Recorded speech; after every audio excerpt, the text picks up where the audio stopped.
Hola, hola amigos y amigas de País Lobo, Radio Mía, Radio La Mega, Despierta FM y Radio Viva. Soy Rocío Gambra y esto es un nuevo Política Podcast. Hoy día, miércoles, nuevamente lo tenemos aquí. Juan Carlos Claret, ¿cómo estás tú? Hola Rocío, gusto en saludarte como cada miércoles y a través tuyo y de los micrófonos de País Lobo y nuestras radios amigas, a todos quienes nos escuchan no solo en Osorno, sino también en Río Negro y Puerto Octay. Oye, Juan Carlos, bueno, saludos muchos a Puerto Octay y a Río Negro también. Te cuento que en Puerto Octay estuve el otro día con el alcalde porque estaban entregando unos títulos de dominio, así que un saludo a todas aquellas personas que por fin lograron esos títulos de dominio para poder regularizar su propiedad y todo, así que muy bien por ello, me alegro mucho. Buenísima. Sí, oye, aquí hay un tema que no logro entender bien y dije, ya, Juan Carlos me lo va a poder explicar, así que explícame, ¿qué pasa con el juez Urrutia, con estas llamadas que autorizó del Tren de Aragua, que no era que ser... A ver, ¿qué diablos pasó con este juez y en qué está ahora? A ver, el caso no es complejo, o sea, perdón, el caso no es fácil, tiene bastantes complejidades y bastantes aristas y yo creo que merece varias vueltas de tuerca que he echado de menos en la discusión pública, así que te agradezco, Rocío, que pongamos esto en el tapete. A ver, ocurren varias cosas. Por una parte, es cierto que una persona que está privada de libertad, como su nombre lo indica, está privada de libertad, no de otros derechos. Uno podría decir, oye, pero digamos, la libertad no suena poco frente a todos los demás o todas las otras prerrogativas que tienen, pero lo cierto es que hay que estar privado de libertad para entender, digamos, lo que implica una restricción de esa naturaleza. Entonces, por una parte, es cierto, si una persona está privada de libertad, qué lo inhibe o cuál es la prohibición o la justificación a una prohibición absoluta de tener contacto con familiares, incluso con la defensa? Yo me dedico junto con José Manuel Baquedano al área penal, somos penalistas y sobre todo cuando tenemos que ir a recintos penitenciarios. En más de alguna ocasión hemos tenido algún problema. Incluso un notario de acá de Osorno, titular de la tercera notaría de acá, en su momento igual tuvo un percance con Gendarmería acá en Osorno e informó a la Corte de Apelaciones al respecto, porque, claro, para la defensa muchas veces existen trabas para poder ver a sus representados que están privados de libertad. Entonces, por una parte, uno podría decir, una persona que está privada de la libertad, con mayor razón debe tener acceso a la defensa, por lo que parece o parecería incluso excesivo el que ni siquiera sus abogados tengan contacto con él. Entonces, por una parte, uno pone eso en la balanza, pero también es cierto que las personas que están implicadas no son de los trigos más limpios de aquellos que están dentro de prisión, sino que son personas que están siendo investigados en delitos de mayor connotación, de mayor gravedad. Entonces, tenemos una colisión. Es decir, cualquier decisión que nosotros tomemos va a romper huevos por alguna parte. No, no es pacífico. Siempre va a haber una parte que está perjudicada. Y ahí echémosle más pelos a la sopa.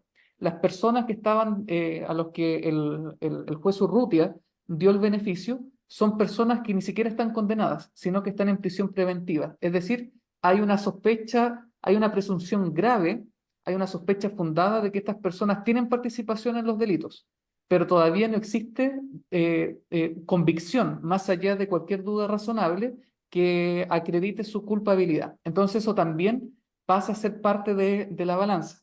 Por otra parte, más pelos a la sopa. Lo que se informó primeramente es que Gendarmería descubrió esta situación en virtud de una videollamada que estaban teniendo con sus abogados, no directamente con personas de afuera. Y eso es particularmente sensible. Como sabes, trabajo con José Manuel Baquedano, los dos somos parte del directorio del Colegio de Abogados y no son pocos los reclamos por parte de Gendarmería que nos llegan porque hay abogados que meten sustancias ilícitas a las cárceles, llegan armados a las cárceles o sirven para cualquier otro tipo de ilícito. Entonces, es curioso, porque uno pudiera decir, ya, vamos a prohibir que estos delincuentes de alta connotación social tengan contacto con el exterior. Yo estaría dispuesto y estoy disponible para eso. Pero otra parte es decir, y vamos a limitar el derecho a la defensa impidiéndole contactarse incluso con sus abogados, tengo mis dudas. Y por otra parte, ¿qué pasa si el abogado ocupa esa oportunidad para hacer este chanchullo? Entonces son hartos elementos que confluyen en esta situación que vuelvo a insistir, cualquier decisión que tomemos no va a dejar contento beneficiando a nadie, digamos. Y para más pelo en la sopa, esta decisión viene del séptimo juzgado de garantía de Santiago, donde el juez Urrutia es uno de los titulares, porque un juzgado se divide en salas y cada causa que llega a un juzgado es visto por un juez en cada una de las salas. Y claro, el séptimo juzgado de garantía de Santiago es de hace un tiempo hasta ahora viene siendo el juzgado regalón de, de delitos de distinta connotación, como que había una ventaja en caer en un tribunal donde esté el juez Urrutia. Entonces, eso, más pelos para la sopa porque parece que estamos en presencia de un juez. No quiero decir que ha cometido prevaricación, porque ese es un delito, no estoy imputando eso al juez, pero sí de que al menos dentro del foro, ese tribunal estaba siendo conocido, ese juzgado estaba siendo conocido precisamente por ser de manga ancha respecto a imputados y casos sensibles. No sé si he hecho un mapeo rápido, pero pongo todo esto, este bombardeo de temas para que podamos puntualizarlo y profundizar contigo, Rocío. Ya, voy a primero decir qué es prevaricación para los que no nos manejamos en la jerga legal. Es un delito que consiste en que una autoridad, un juez o un funcionario dicte a sabiendas una resolución injusta. Entonces, lo que tú estás diciendo acá es que no te consta que él haya hecho algo injusto, pero con todo lo que tú relatas, Juan Carlos, al menos es bastante garantista, podríamos decir, ¿o no? O sea, Que él está más del lado de las garantías de las personas que están siendo condenadas. ¿Qué pasó? A ver, ¿qué quieres decir?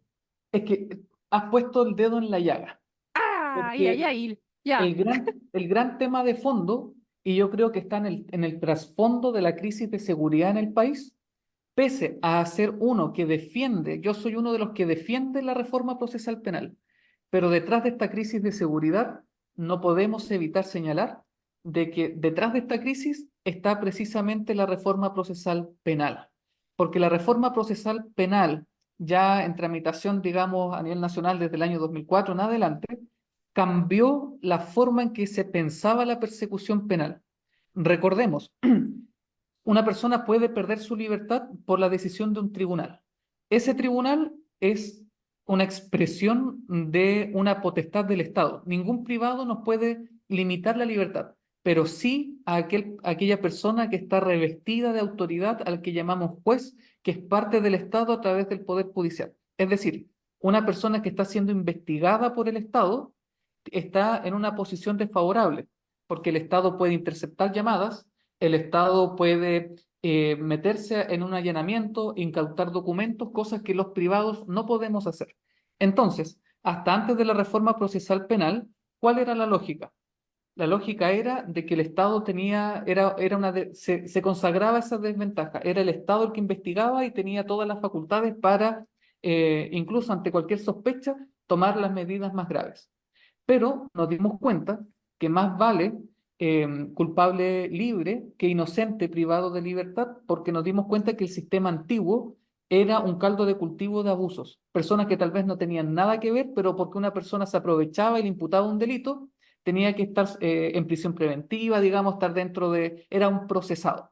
Entonces, esa situación cambia con la reforma. Entonces, la reforma cambia el énfasis y dice, oye, que la persecución penal tenga determinados límites. Es decir, todo el sistema penal está diseñado o está pensado para que el Estado tenga límites, tenga frenos en la persecución penal.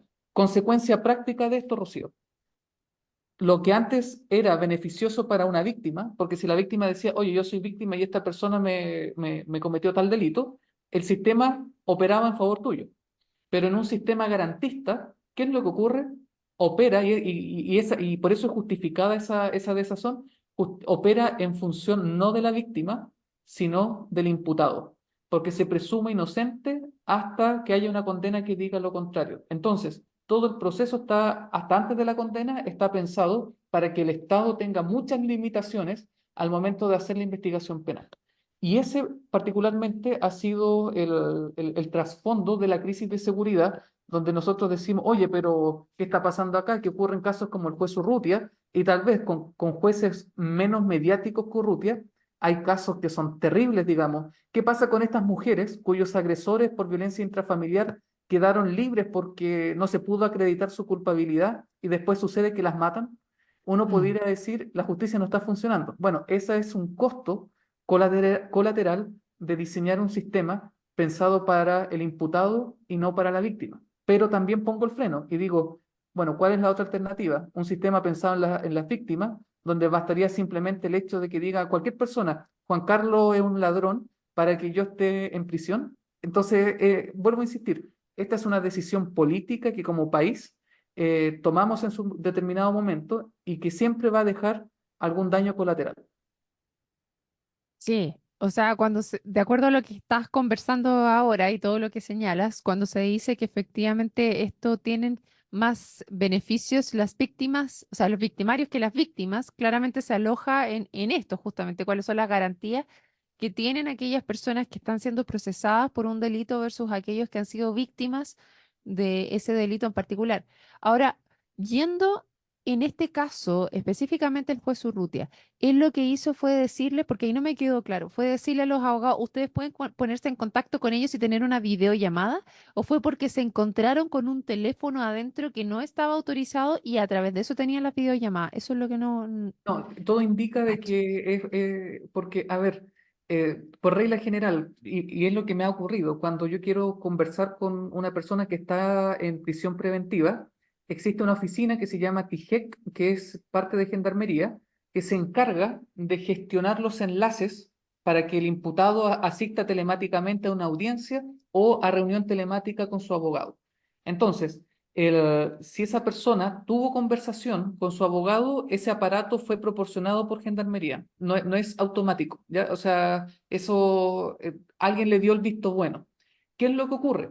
Que aquí no estamos hablando de un pequeño microtráfico, no estamos hablando de un delito de bagatela, aquí estamos hablando de crimen organizado.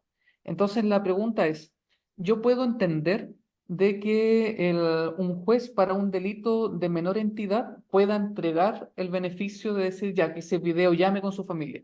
Pero cuando estamos hablando de cárceles de alta seguridad, ¿podemos tener la misma disposición? Y ahí donde yo sinceramente digo no. En esto yo estoy con el ministro perdón, con el ministro de Justicia, Luis Cordero, porque precisamente existe reglamentación propia de Gendarmería que limita aquello.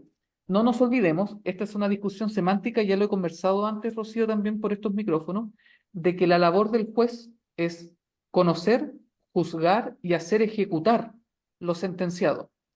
Hacer ejecutar, no se encarga de la ejecución, porque la ejecución se encarga en materia penal Gendarmería, y Gendarmería no es parte del Poder Judicial, es parte del Ejecutivo, porque el que se encarga de las ejecuciones es el Poder Ejecutivo, por eso se llama así, y por eso Gendarmería depende del Ministro de Justicia. Entonces, Gendarmería, en su potestad propia de tener reglamentación para segregar las cárceles, para establecer medidas de seguridad, esa reglamentación parece no haberla tenido a la vista el juez Urrutia.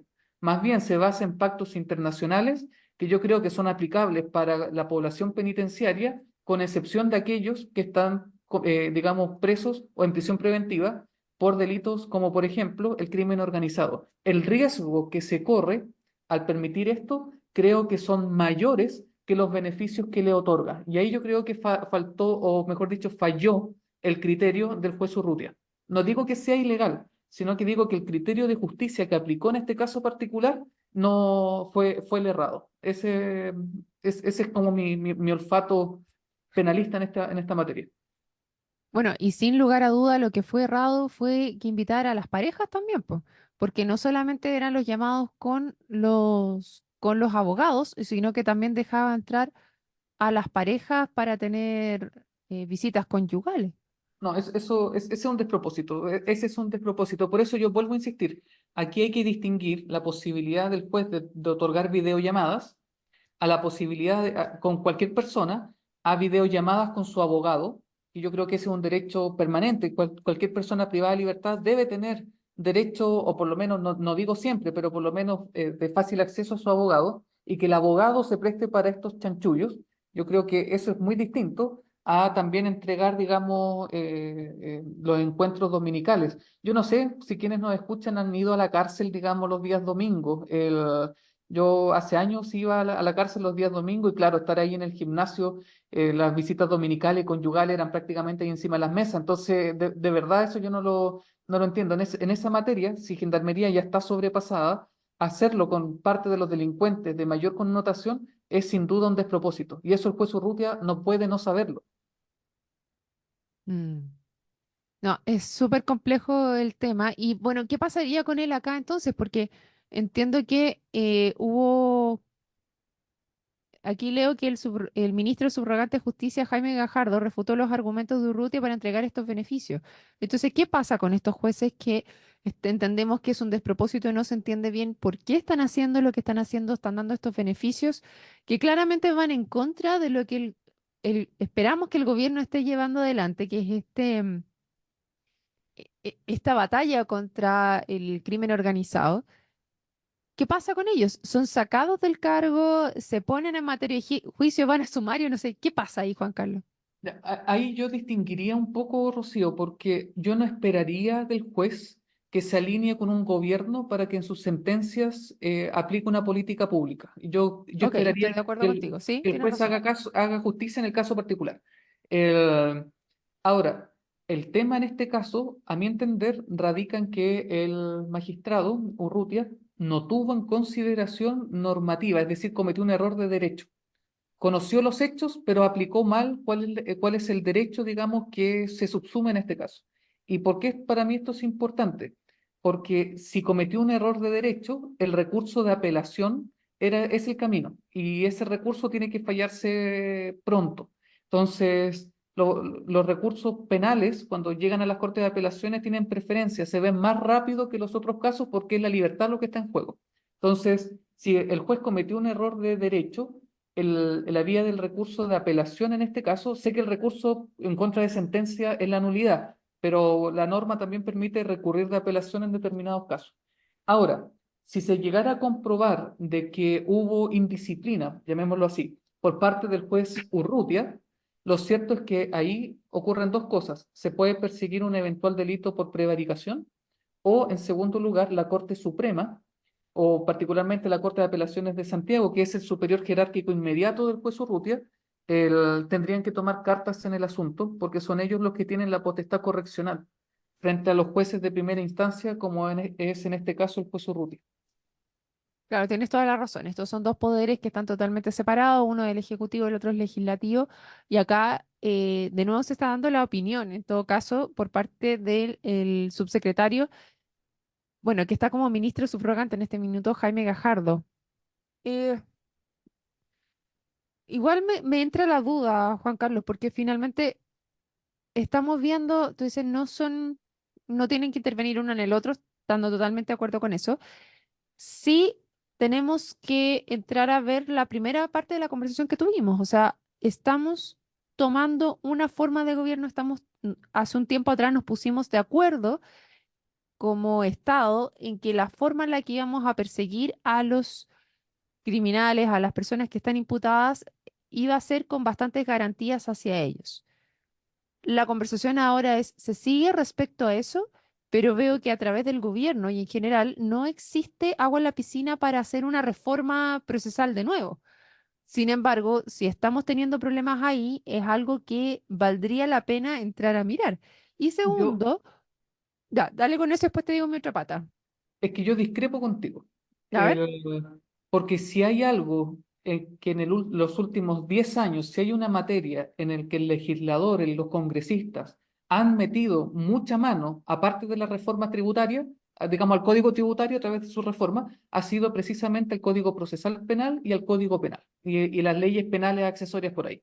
El- es esa agenda que hemos llamado de populismo penal, que es algo que venimos escuchando, yo estaba en la universidad todavía cuando estábamos hablando de estas materias, sale un escándalo, ley específica sobre la materia, y eso nos ha quitado la perspectiva, pero eso también es culpa de nosotros por los políticos que elegimos, nos ha quitado la perspectiva de, oye, eh, ¿qué es a cuánto estamos dispuestos a transar? Porque todos queremos mano dura, pero cuando la mano dura se aplica a nosotros, somos los primeros en llorar.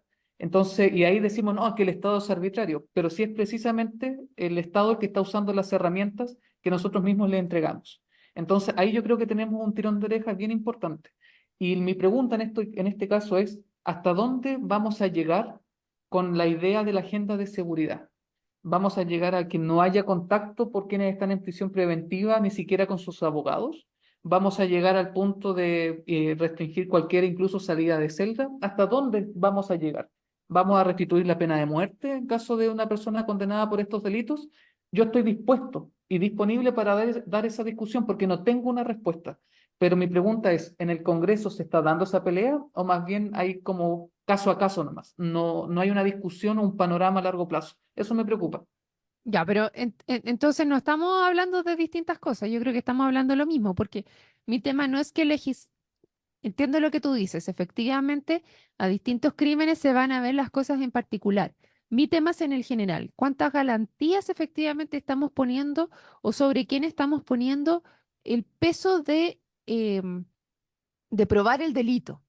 ¿Y hasta Mm. dónde estamos dispuestos a llegar, como finalmente estás diciendo tú acá? O sea, estamos dispuestos a dar qué cosa. Y esa conversación yo creo que no la estamos teniendo y quizás ahí es donde debiéramos tenerla.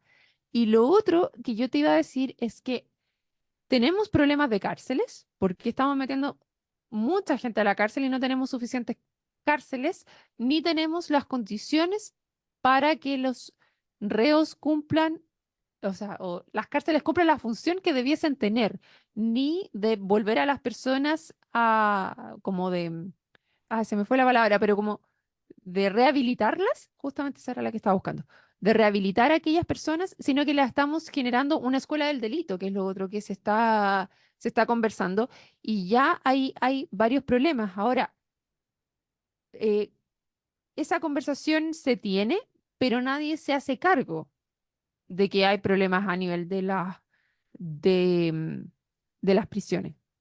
Es, es que es curioso este caso porque, a ver, la pena puede cumplir distintos fines. Por una parte, retribuir el mal causado, pero yo no conozco ninguna víctima que esté satisfecha con las condenas de sus victimarios, porque colaboración eficaz, irreprochable conducta anterior, etcétera, son atenuantes en favor del imputado o del acusado que finalmente terminan reducidas en una sentencia de menor escala. Entonces, no conozco hasta el momento ninguna víctima que diga el sistema penal reparó el daño que me hicieron. En segundo lugar, ¿cuál es otro sentido de la pena? Castigar al ofensor para que después se reinserte en comunidad. Estoy de acuerdo con tu diagnóstico, eso tampoco se cumple. Otro propósito de la pena, ¿cuál sería? Prevenir delitos, que por el castigo asociado a cometer un delito, otras personas se desincentiven de cometerlo.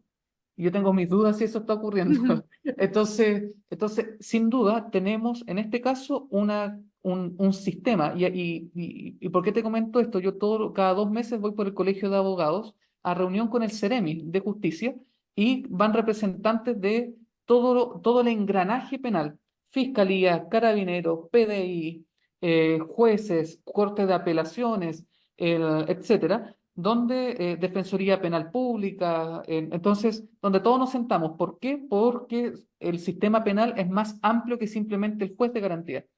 Y se han hecho avances, pero lo concreto es que el sistema penal no está cumpliendo con ninguno de los propósitos de la pena. Y en eso yo estoy de acuerdo en tu diagnóstico. Y es algo que lo conversamos mucho, pero que no tenemos claridad de cómo solucionarlo porque, y esto lo hemos conversado anteriormente, muchas veces nuestros parlamentarios, no digo solamente los legisladores, sino también nuestros gobernantes, toman decisiones basados en el prejuicio, en la intuición, más que basados en evidencia. Y ahí tenemos un desafío importante. ya, y ahí, Juan Carlos, ¿hay evidencia de cómo se ha hecho en otros países del mundo donde hayan logrado tener un sistema penal que efectivamente vaya en alguno de estos tres puntos que tú estás señalando, desincentivo, retribución contra la- el problema que hizo, o sea, el delito que cometió, o que efectivamente el castigo vaya proporcional? ¿Se, se O ha sea, logrado en alguna parte del mundo? evidencia existe, casos particulares, ejemplos inspiradores existen. ¿Cuál es el problema, creo yo, acá en Chile, que se le hace poco caso a la evidencia porque muchas veces es impopular? O por otra parte, están todos dispersos. el Ministerio Público suele tener un observatorio, pero un observatorio que se actualiza cada 3 años. Entonces tampoco tenemos información fresca. Entonces ahí tenemos, no, sí, aquí hay mucho que hacer. ¿Y dónde está el problema? Es que significa también inyectar recursos y no sé si como país estamos dispuestos a hacerlo. Bueno, con una batalla contra la delincuencia donde la seguridad es uno de los temas más relevantes hace ya bastante tiempo dentro de todas las encuestas que pongas por delante, seguridad se aleja por un montón y seguridad significa hacerse cargo de estos temas realmente con evidencia y no solamente con la guata. Así que, bueno, me encanta conversar contigo, Juan Carlos, para poder entender un poco más esta problemática que uno como un ciudadano común está mirando todos los días. Y te agradezco, como siempre, la tremenda conversación el día de hoy. ¿Algo más que quieras decir en estos últimos minutitos que nos quedan? No, simplemente señalar de que lo del juez Urrutia es un caso particular y con esto no quiero con esto no quiero decir que es el juez Urrutia y no ocurre nunca más. Yo creo que ahí debemos sospechar de que hay jueces Urrutia a lo largo del país. A lo que voy es que no perdamos el foco, de que el foco no tiene que estar en la persona del juez Urrutia, sino en repasar cómo los jueces de garantía a lo largo del país toman las decisiones. Yo creo que más de una sorpresa nos vamos a encontrar. Perfecto, muchas gracias, Juan Carlos. Ahí estaremos mirando, esperando no encontrarnos con tantas sorpresas, pero nosotros seguiremos conversando en el Política Podcast y por supuesto ustedes están invitados para mañana a otro capítulo. No se lo pierdan, nos vemos. Chao, chao. Chao, chao. Súper. Creo que nos pasamos en el tiempo.